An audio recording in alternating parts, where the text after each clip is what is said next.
Remember that time MC Hammer put a hit out on MC Search? Yeah, I didn't know about it either.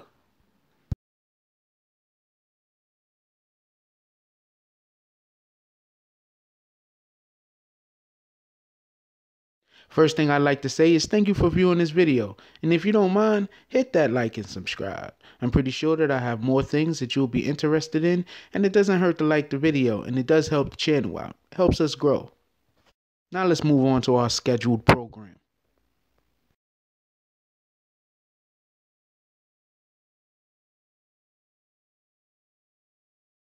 Album was huge on the West Coast. There was a verse on the album, on the song called The Cactus. Okay. That Pete Nice says, the cactus turned Hammer's mother out. Oh. Okay. Now the line was a creative line because his album was called Turn His Mother Out. Yeah. And our album was called The Cactus. Right. So we were saying our album was doper, but we were saying it New York slick shit. Like we had some slick talk coming out our mouth. Right. Mm-hmm. Hammer thought we were talking about us fucking his mom. Oh. Yeah. So we have this big event all planned at the Palace in LA. We're giving away a Jeep on K-Day, which was the first, hip-hop station to ever play 24-hour hip-hop. That's right. And I've never been to LA. So I'm taking a wife. I got Chantel with me. Pete got his girl with him. Rich got his girl with him. Like, we're excited. Like, we're going to LA. Like, this is a big movement. This is going to be a movie. Right. We're in the air.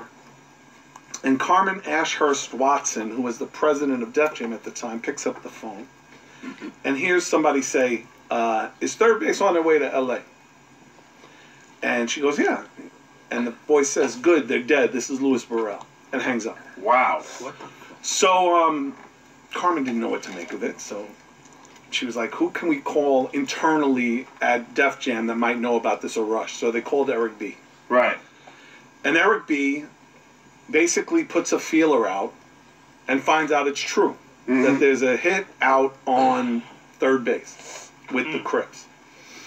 So we're in the air now. So now Def Jam has 3 hours and change to defuse this, or we'll never make it out of the airport. Wow. Because again, there was no security. You could walk to the gate. Yeah, that's right. That's right. You could walk to the gate. That's right. You can walk all the way to the gate. We would never make it out the gate because the hit was for $50,000. Wow.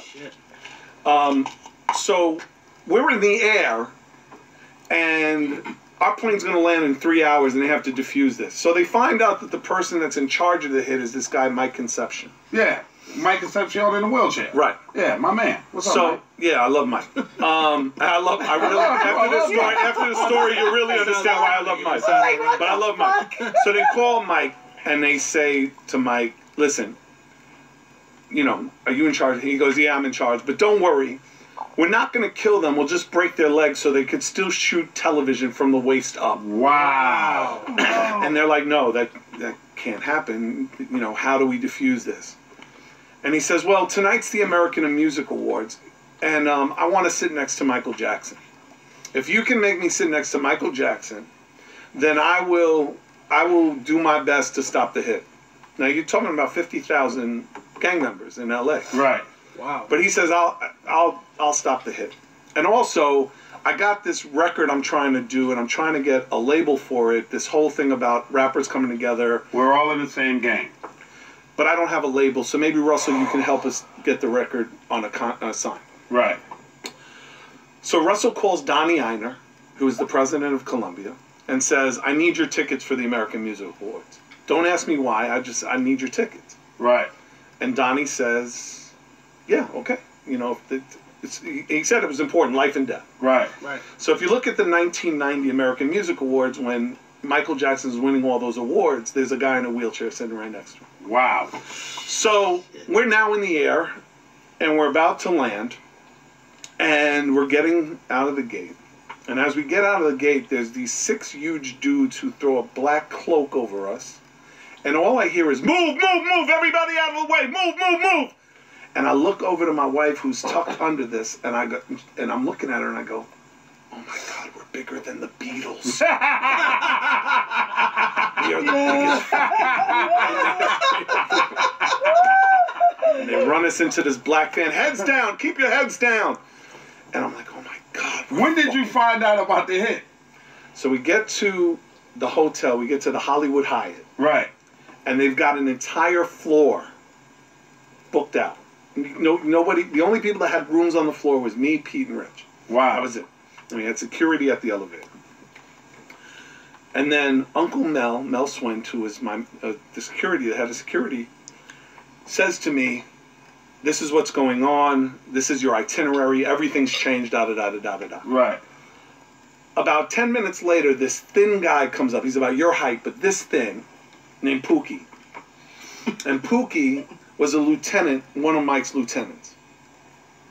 And he was going to stay on my side the whole time we were there, third base's side. Right. He was going to stay on our side. People are already texting. It's funny. All right, so I, being the slick talk kid from Queens, I'm like, this is some bullshit, man. I want to go to the fucking mall. Right. I want to go to the Beverly Center. I heard a lot about the Beverly. I want to take my wife shopping. I want to take her to Louis Vuitton. Right. And Mel's like, no. And Pookie was like, no. Let's take Search to the Beverly Center. Right. Let's go. So we get in Mel's truck. We go to the Beverly Center, and Pookie's right next to me, and my wife is with me. And the Beverly Center, there's this terrace. There's like 3 floors, and then there's this terrace. And that's where the sneaker spot was, and the sushi place was. And he's like, oh, Pookie goes, oh, some girls, they notice you. Why don't you go down there and go sign some autographs? I'm like, you motherfucking right, I'm going to sign some autographs. Some fine LA chicks. Honey, I love you, but I'm going to go do me. Let me Right. do me. So I come down, the girls start checking me out, and I'm starting to sign some autographs, and I notice some dudes, and I'm like, oh, cool, people coming around. I notice a couple more dudes, and I'm like, oh, cool, signing autographs. All of a sudden, I look at this dude, he's pulling up a blue rag. This dude's pulling up a blue rag. He's going like this, and then I hear a whistle. Like, you know, I can't do it, but a whistle. And I hear Pookie scream, hey! And these dudes look up, he throws up signs. And then they pull down their rags and they go, yo, dog, I'm sorry, I was going to kill you, but yo, Oh, shit! I'm a big fan. And I'm like, and the urine just starts flowing. And my wife is in tears. And I'm like, yo, this shit is serious. So you didn't know that whole time that they were going to come get you like that? Hell no. I mean, they told me there was a hit out on me. I thought it was But you didn't take it. Yeah, come on. I'm from New York, kid. Like, I don't know about gangs. Like, what the fuck are you talking about? This is some fantasy shit. This is Colors. This is the movie. Right. Nah, it's for real out there. No, it's real out there. this dude was 5 feet from smoking me. It was real.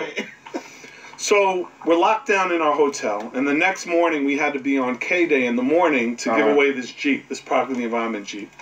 So we're on with Greg Mack, the Mack Attack, which was the morning show. That's right. Lisa Canning was his news person.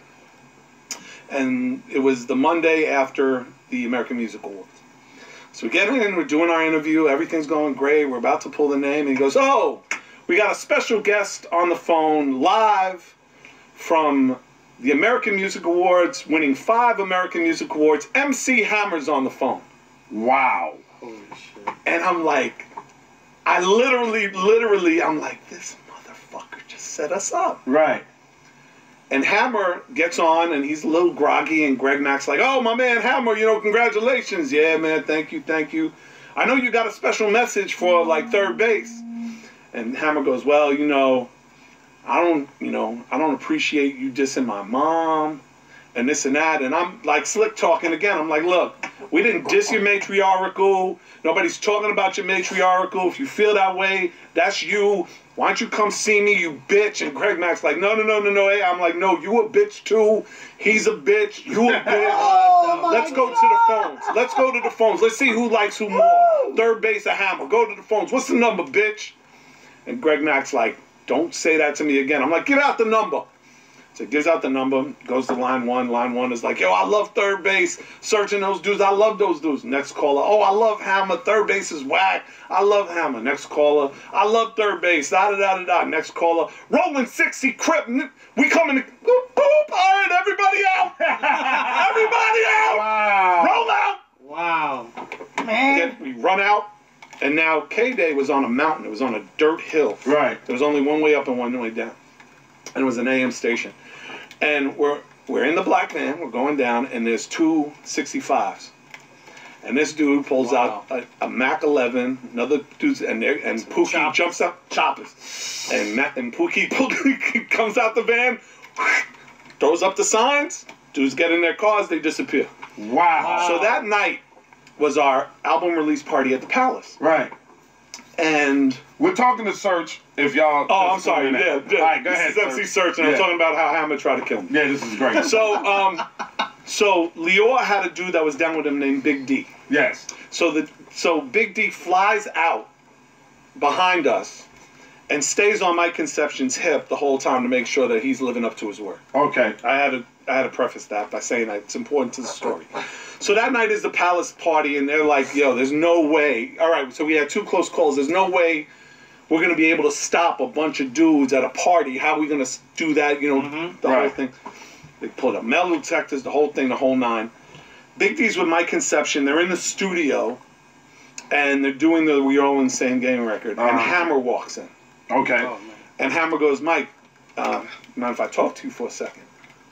And Mike's like, yeah, no problem. And Big D walks in because Hammer doesn't know Big D's with him. Right. And Mike Conception says, what's up? And Hammer goes, why aren't they dead yet? And Mike's like, yeah, that's not going to happen. And Hammer's like, and he's like, and if anything happens to them, I'm going to kill your mother, your father, your family, your brother. Now get in there and fucking do your verse and shut the fuck up. Straight like that. Straight like that. Yeah, Hammer does his verse. So we're trying to figure out how we're going to get to the Palace. Fox 5 is recording it. MTV's recording. How we're going to... We decide we're going to disguise ourselves as security guards. Me, Pete, and Rich are wearing blue security guard with vests, and they're nothing but blue cars circling the Palace. Right. We sneak in as security. We get in there. NWA's in there. MC8 is in there. We're having a great time. And I'm just seeing Pookie running through the audience doing this. Gang signs, gang signs, gang signs, gang signs. Blah, blah, blah, blah, blah. He's running. We get on stage. We do our thing. We go home. And we avoid getting killed. And that's why that is one of the greatest fucking stories I have ever heard in my life. Thank you, MC Search. Wow.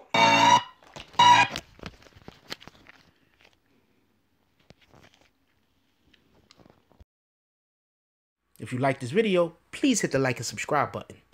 If you would like to help dictate the direction that this channel takes, please leave a comment. All comments are appreciated, whether positive or negative. Thank you very much and enjoy your day. And remember, positive thoughts cause for positive things to happen. Let's get it.